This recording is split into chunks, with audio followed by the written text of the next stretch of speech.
Master gravy বানানো হচ্ছে। দিয়ে দিলাম লঙ্কা ও পেঁয়াজ, লঙ্কা, টমেটো। আচ্ছা, এবার দেবো কি চিংড়ি মাছটাও দিয়ে দিলাম। দেওয়ার পর হালকা করে, আমি সেইভাবে ভিডিও বানাতে পারছি না গাইস, কিন্তু আমি আমার মতন করে বানাচ্ছি, আপনারা প্রসেসটা দেখে যান। তারপর দেওয়া হবে কি চাল মগরা হালকা দেওয়া হয় এই কারণের জন্যে যে ঝোলটা একটু গাঢ় হবার জন্য চাল মগরা অল্প পরিমাণ দিলাম, 100 গ্রাম দিলাম। এই কারণে এটা 80-90 জন খাবে, তো এটা বড় 300-400 লোকের হলে তার প্রসেস আলাদা, তার পরিমাণ মালের কন্টিনিউ আলাদা হবে। এটা মাস্টার গ্রেভি বানানো হচ্ছে। এখন হালকা অল্প কিছু জল দিয়ে আমি এখন পাকাচ্ছি। এবার আমি আলুটা তুলে দেবো। আলুটা দিয়ে দিলাম। আলুটা কেন আগে দেওয়া হয়, আলুটা যে ফ্রাই করার পর যদি কাঁচা থেকে যায় না, তাই জন্য আলুটাকে আগেই দিয়ে দিলাম।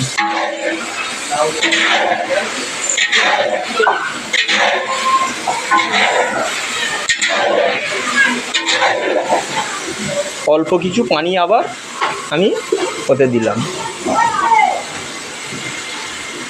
তাহলে আমার আলুটা একটু ভালো করে পেকে যায়।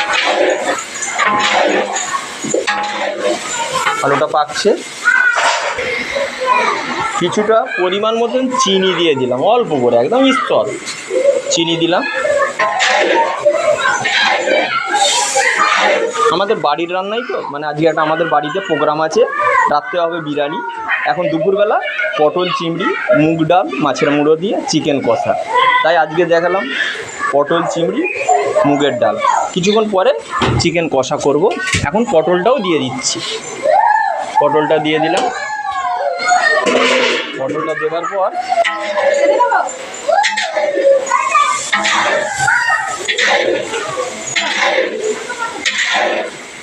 ভালো করে মেখে নিলাম। নিয়ে অল্প আবার কি দিলাম,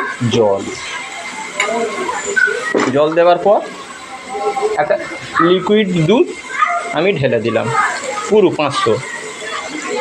500 লিকুইড দুধ দিয়ে দিলাম। দেখতে পাচ্ছেন,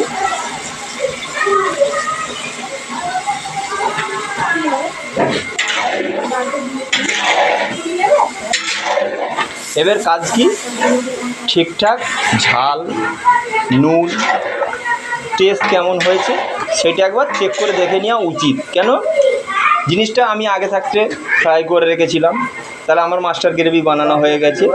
মাস্টার গ্রেভি বানাবার পর অল্প ওই সব কী দেবো, পোস্ত দেবো। এটা হচ্ছে পোস্ত পেস্ট করা আছে, পোস্তটাও চলে গেল। আর কিছুটা দেবো, দিয়ে দিলাম।